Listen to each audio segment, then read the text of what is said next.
Well, welcome everyone to another edition of the Brownson Group. Today we're going to be talking with Dr. E. Michael Jones, the author of a book called Libido, Dominandi, Sexual Liberation and Political Control. Hello, Dr. Jones. Hi, Dave. How are you? All righty. This is one of the most powerful books I believe I've ever read, because it puts into context a lot which has happened in our contemporary society. And it explains even more, as you're about to tell us, about the history of the West for the last 200 years. Now, one of the basic theses of your book here is the idea that sexual liberation could be used as a form of control, that it's at the very heart of the story of Samson and Delilah, which we remember from the Old Testament, goes way back, and that the idea that sin was a form of slavery was central to the writings of St. Paul. What is it, sexual liberation, political control, what is it, why is it relevant today? How do we see it now?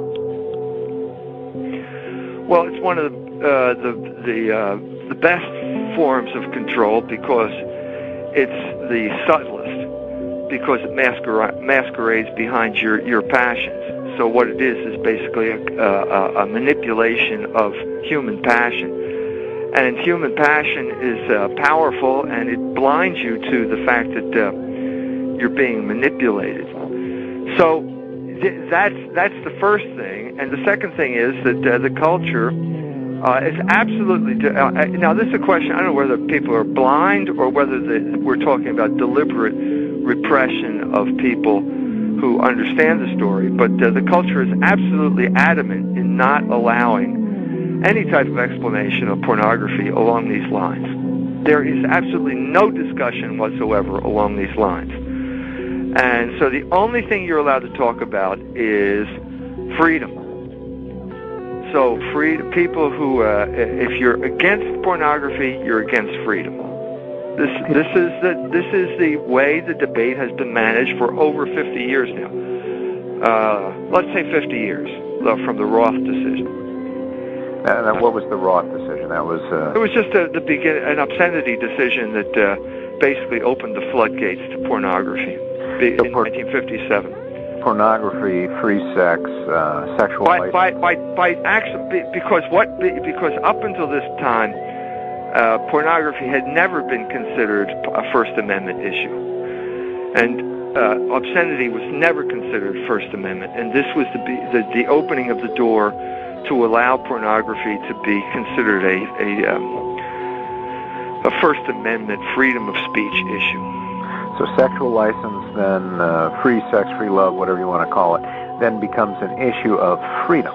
It becomes an issue of liberation in the dominant culture. Yeah. So in order to really understand it, the real dynamics of it, you have to take a step back and you have to look for examples. And I think the best example that I can come up with was the instance of the Intifada, the battle between the Israelis and the Palestinians. In 2002, the Israeli military force marched into Ramallah. And after they did that, they took over the TV stations, which is pretty much standard procedure. But after they did that, something unusual happened. What was that? They started broadcasting pornography over the TV stations. Oh, they're liberating them. Well, this leads you to a question of, well, why were they doing that? Now, I've mentioned this in talks I've given in Europe and Africa and in the United States. And in two of those three instances, there were Palestinians in the audience who came up to me and said that they were there when it happened, and told me details about it that I didn't know. For example, that there were snipers on the roof of the hospital in town, and they imposed a curfew, and if you went out, you got shot. So you had to stay in the house, and when you stayed in the house, the only source of information you had was the television, and the television is now broadcasting pornography. First one station, and then basically all three. All the stations but one got taken over, and the one station that didn't get taken over broadcast in one of those little bands across the bottom of the screen that they've been taken over by the Israelis and they're broadcasting pornography. So this is not something we're doing. It's out beyond our control. So the question is, why did they do that? And if you go to the American contemporary culture and you look for an explanation for the purpose or the reason for pornography or what pornography means, there were two fairly recent cultural artifacts that explain it for you. The one is called The People versus Larry Flynt, Hollywood movie, and the other one was called Boogie Nights. And both of these appeared around the early 90s, and they appeared at that particular time for a particular reason. That's because at that time Congress was debating something called the Communications Decency Act, which was whether to allow pornography on the Internet. And this was the pornography industry's cultural offensive to make sure that they were allowed to use the Internet to distribute pornography. So you go to a movie like The People versus Larry Flynt, and Woody Harrelson, for some reason, they picked him to play Larry Flynt. I don't know I guess Jabba the Hutt was had other obligations at that time.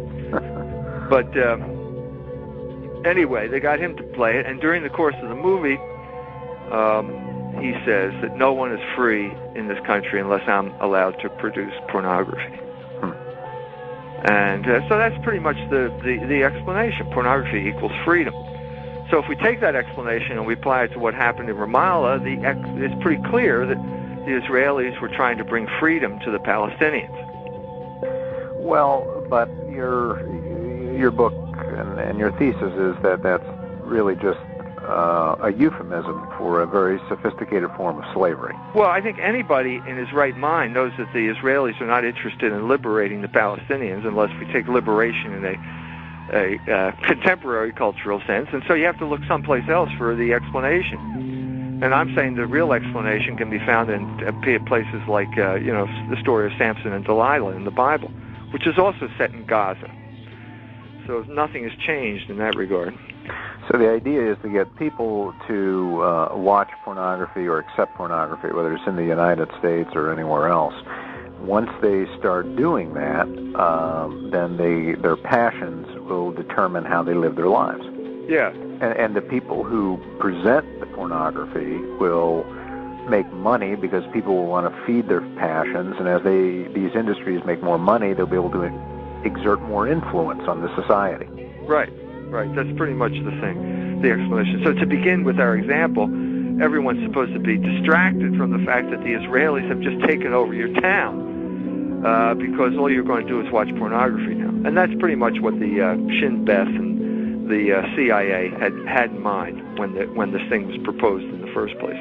So I think that makes pretty clear that that's the military application of pornography. It's a weapon in cultural warfare, and the group that controls the pornography ultimately ends up controlling the mind of the country where they have settled in.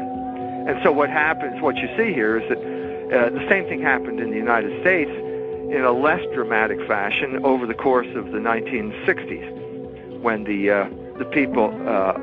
Catholics fought. Catholics have been fighting Jews for 30 years at that point over obscenity. The battle over obscenity in the United States was a Catholic-Jewish battle. Usually Irish Catholic attorney generals fighting Jewish Hollywood pornographers or New York pornographers in the early years. People like Samuel Roth, who was the guy who was involved in the Roth decision in 1957. Yeah, you mentioned something about culture, and culture is a very important aspect of human life, and it's also a very, I guess you could call it, like Clausewitz would call it, a center of gravity to certain people. It would be kind of one of their resources that holds them together, and if you can corrupt that or change that, then you can control them. Yeah. So the battle is over who controls the cultural settings in America. And the battle was basically between the Catholics and the Jews. Now, this battle wasn't necessarily fought by a political regime. It seems like what you're saying, that there were industry, in reading your book, there was industry that was involved, there was academe that was involved, and occasionally it would spill over into the legal or the political arena. Is that pretty accurate? Yeah, I think that what we're talking about is moral and pre-political. In other words, if you can control this aspect, then the politics sort of follows naturally from that. Because first of all, you've established the parameters of control. You've established the idea that control is something that is acceptable. And it's acceptable because it's not perceived as control. No one perceives this as control. Everyone, I mean, there's the libertarian argument, like, well, if you don't like it, well, change the channel. This type of thing. That's not the issue. The issue is who gets to determine what's on the channel in the first place.